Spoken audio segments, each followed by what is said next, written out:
Hi, this is Derek Tsai from LearnByBlogging.com. I will be reviewing this book, Between the World and Me by Ta-Nehisi Coates. Ta-Nehisi is the author of this book, Between the World and Me. And you can follow along here. The book is written as a letter from the author, Ta-Nehisi Coates, to his son Samori. He shared his experience of being brought up in the poor black neighborhood, being bombarded with street violence all the way to his college days in Howard College, and finally got to the present of being a journalist and a great book writer, as the book reflected. The book is very well written and reads like a poem and songs. The quality that makes reading this book so rewarding and relatively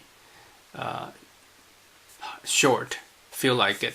But a very impactful book, especially when the violence between the blacks and the police gather lots of views these days, and didn't help to have a personally, I don't think they truly understand the plight of the black Americans and the plundering of their bodies, as I didn't really grow up in this country, here, under the same circumstance. But being an immigrant myself, I think I felt the same helplessness as the author did, being discriminated and talked down, especially when I was younger. But the author had a very satirical view of the dream. The dream is being stemmed from the Martin Luther King days of peaceful changing of the society that he spelled out many years ago in the 60s. And it's a dream of being white and talking white and being white. This is a great book if you are not a black or want to know what it's like to be brought up as a poor black in a bad neighborhood.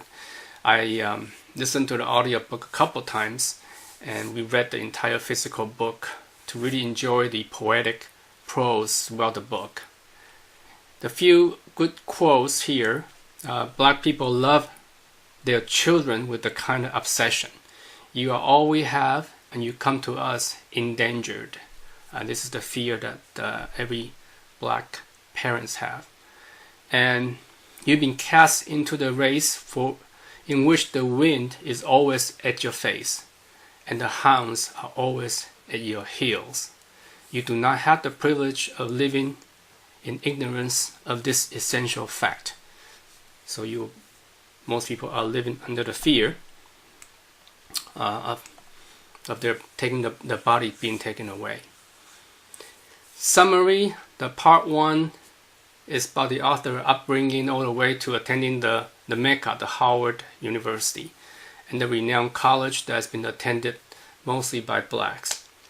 Part 2, the author described the tragedy of Prince Jones, shot by a black police, Carlton Jones, from PG County, Prince George County. It's a notorious place where police brutality is rampant. And also he went through his post-college years of getting writing jobs after following his wife to Brooklyn, next to which is the Manhattan, where there's the master of Galaxy live, the rich white folks lives. And he talked about his encounter with a white woman who pushed his boy in the subway, subsequent confrontation with the white folks around that area.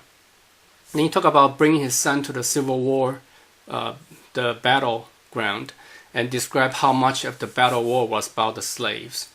Next, he brought up the story of a black man being shot because he was playing loud music.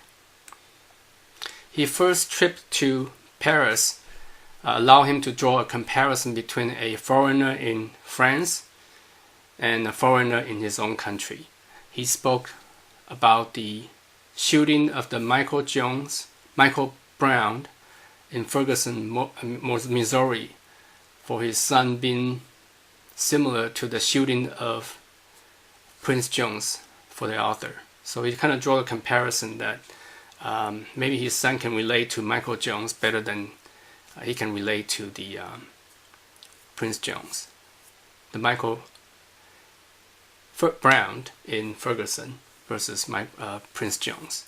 In part 3, the author ended the book with a visit to the mother of Prince Jones, Marble Jones, who rose up from poverty to achieve personal success in the medical field as a radiology physician. He came away from a visit with a solemnly apocalyptic view of the future for blacks in this country, with the ghettos and prisons and in the background. So, unfortunately, there's a lot of resentment and sadness in the book. So if you're black or dreamer in this country, this book might paint a gloomy picture for you, for your future. Hopefully for someone like Coates but you might feel hopeful that someone like Coates took the time to speak out about the injustice of the blacks.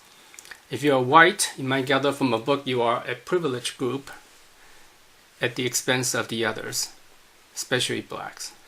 And if you're none of the above, like me, non-white, non-black, then you should just count your blessing and struggle for the harmonious society where all people can get along and live happily in this great country of ours.